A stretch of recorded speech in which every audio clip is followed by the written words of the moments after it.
Hey everyone, welcome back আরও একটি নতুন ভিডিওতে সবাইকে। আর আজকে আমি হাজির হয়ে গেলাম একটি নতুন ব্রেকফাস্টের রেসিপি নিয়ে, আর সেটা হলো ফ্রেঞ্চ টোস্ট। আমি অনেক দিন পর এই ব্রেকফাস্টটা বানাচ্ছি নিজের জন্য। আমি লাস্ট টাইম বানিয়েছিলাম যখন ওরা 1.5 বছর ছিল, তখন থেকে প্রায় আমি ফ্রেঞ্চ টোস্ট বানিয়ে খাওয়াতাম, বাট নিজের জন্য বানানো হয় নাই। তাই ভাবলাম আজকে একটু নিজেকে ট্রিট দেই। আর এই তো আমি এখন সবগুলো ইনগ্রেডিয়েন্টস এখন বের করে নিচ্ছি এটা বানাতে আমার যা যা লাগবে। আমি ফার্স্টে এখান থেকে 5 স্লাইসের মতো আমি ব্রেড বের করে নেব। আর আমি একটু বেশি করেই বানাচ্ছি যাতে আমি নরাকে বিকালে অ্যাজ এ স্ন্যাক্স হিসেবে আমি তাকে দিতে পারি। অ্যান্ড আমি একটি বোল নিয়ে নিচ্ছি, এখানে আমি মিল্ক অ্যাড করে নেব আমার যতটুকু দরকার 5 স্লাইসের জন্য। অ্যান্ড তারপর এখানে আমি 2টা এগ অ্যাড করে দিচ্ছি, তোমরা চাইলে এগটা আগেও নিতে পারো। আর এখানে আমি একটু সুগার অ্যাড করে দিচ্ছি সুইটের জন্য। আর আমি এখানে কোনো ধরনের ভ্যানিলা ফ্লেভার ও সিনামন পাউডার আমি ইউজ করছি না, কারণ এই দুটা ফ্লেভার আমার একটুও ভালো লাগে না। যদি তোমরা পছন্দ করো তোমরা এখানে অ্যাড করে নিতে পারো। এখন আমি খুব ভালো করে মিক্স করে নিব ডিম, চিনি অ্যান্ড দুধটাকে খুব ভালো করে বিট করে নিব আমি।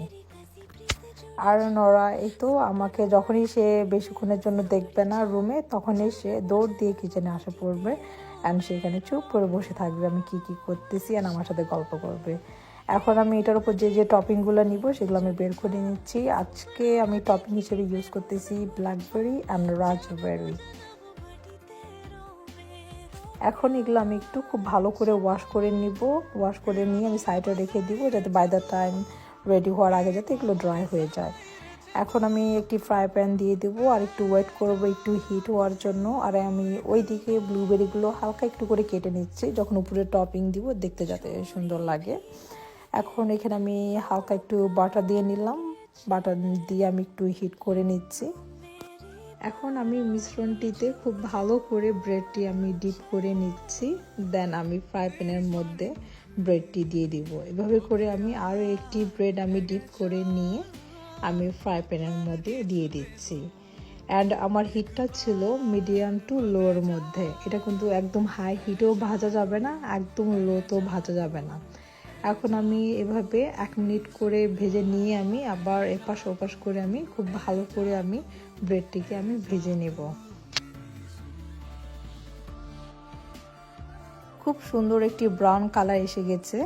আর আমার এই ব্রেড দুটি আমার ফ্রাই করতে আমার অ্যারাউন্ড 2 থেকে 2.5 মিনিটের মতো সময় লেগেছে। এখন আমি আরও একটি বাটার এখানে অ্যাড করে নিচ্ছি, দেন আমি বাকি যে ব্রেডগুলো আছে সেগুলো আমি এভাবে ডিপ করে নিয়ে দেন আমি এগুলোকে ফ্রাই করে ফেলবো। অ্যান্ড ব্রেডটা যাতে খুব ভালো করে যাতে ডিপ হয় মিশ্রণটির মধ্যে, যাতে খুব ভালো করে মিল্কটা যাতে এটার মধ্যে ঢুকে, তাহলেই কিন্তু ব্রেডটা অনেক ফ্লাপি অ্যান্ড সফট হবে অ্যান্ড খেতেও অনেক ভালো লাগবে।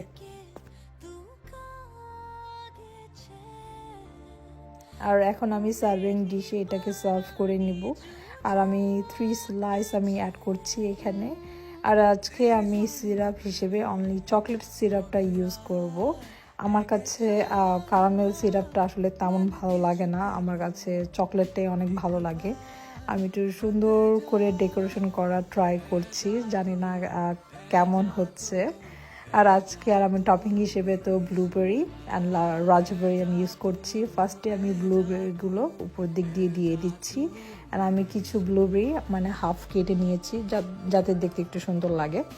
দেন আমি রাজবেরিগুলো উপরে দিয়ে দিলাম। আমার কাছে ব্লুবেরি আর রাজবেরিটা অনেক ভালো লাগে, একটা টক মিষ্টি একটা ফ্লেভার পাওয়া যায়। আর স্ট্রবেরিটা আমার অনেক ভালো লাগে, বাট বাসায় ছিল না। আর আজকে আমি যখন এই রেসিপিটি বানাচ্ছিলাম আম্মুর কথা অনেক মনে পড়তেছিল। আমরা যখন ছোট ছিলাম এই খাবারটি আম্মু প্রায় আমাদেরকে বিকালে স্ন্যাক্স হিসেবে বানিয়ে দিত। আর এত ভালো লাগতো ওই অনুভূতিটা আসলে বলে বোঝাতে পারবো না। আর আজকে আম্মু যদি থাকতো, আজকে আম্মুকে নিজে হাতে বানিয়ে খাওয়াতাম, ও বলে আম্মুর অনেক ভালো লাগতো। এই আর কি, এই ছিল তোমাদের সাথে আজকের মতো ভিডিও। অ্যান্ড আমার ভিডিও যদি তোমাদের ভালো লাগে প্লিজ তোমরা বেশি বেশি করে লাইক, কমেন্ট অ্যান্ড শেয়ার করতে ভুলবে না। আর দেখা হবে তোমাদের সাথে নেক্সট ভিডিওতে। এ পর্যন্ত তোমরা ভালো থেকো সবাই। আল্লাহ হাফেজ।